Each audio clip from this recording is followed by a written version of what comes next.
আসসালামু আলাইকুম। আসসালামু আলাইকুম। আসসালাম, আমার ছোট ভাই। আপনি কারো দেখতেছেন? তুমি কারো দেখতেছো? মামারও দেখতেছো তুমি? হ্যাঁ, তুমি কারো দেখতেছো? কারো দেখতেছো? হ্যাঁ, এখানে কোনো অসুবিধা পয়সাপাতি লাগে? পয়সাপাতি চাঁদাবাদি সাদাবাদি হয় না? এমনি সব ঠিক আছে, নিঃশর্ত আছে। ওরা কেউ পয়সাপাতি চায় দেখতে? আচ্ছা, তো ভালো থেকে না না না।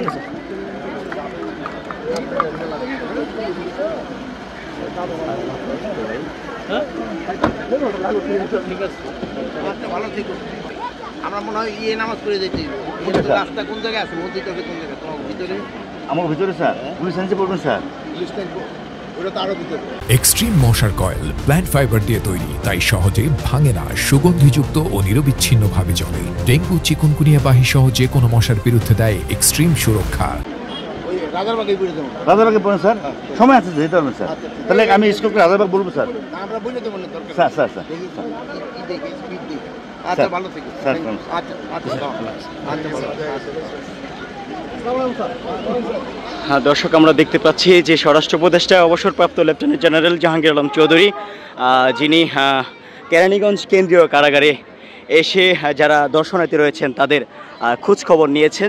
যারা দর্শনার্থী রয়েছেন তারা কোনো ধরনের সমস্যায় পড়ছেন কিনা, তাদের কোনো ধরনের ভোগান্তি হচ্ছে কিনা বা কারারক্ষী কর্তৃক কোনো ধরনের ভোগান্তিতে পড়তে হচ্ছে কিনা। কিন্তু যারা দর্শনার্থী রয়েছে তারা কিন্তু জানিয়েছেন যে এখানে তারা কোনো ধরনের সমস্যায় পড়ছে না, কাউকে কোনো ধরনের টাকা দিতে হচ্ছে না, এমনটি কিন্তু স্বরাষ্ট্র উপদেষ্টাকে জানিয়েছেন।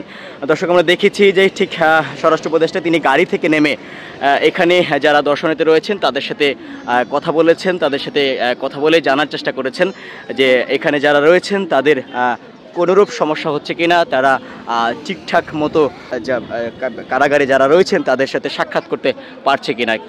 সেই উত্তর কিন্তু দিয়েছেন যারা দর্শনার্থী রয়েছেন। তারা বলছেন যে এখানে তারা সাক্ষাতে কোনো ধরনের সমস্যা হচ্ছে না, কাউকে কোনো টাকা দিতে হচ্ছে না, কোনো ধরনের চাঁদা দিতে হচ্ছে না, এমনটি কিন্তু জানিয়েছেন।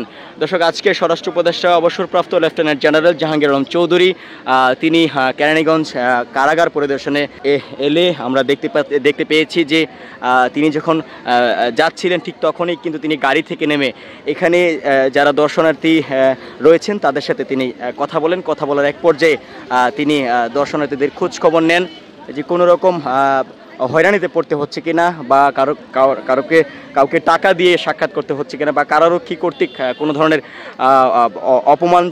অপমানজনক ব্যবহারের শিকার হচ্ছেন কিনা, এমন খোঁজখবর কিন্তু নিয়েছেন স্বরাষ্ট্র উপদেষ্টা।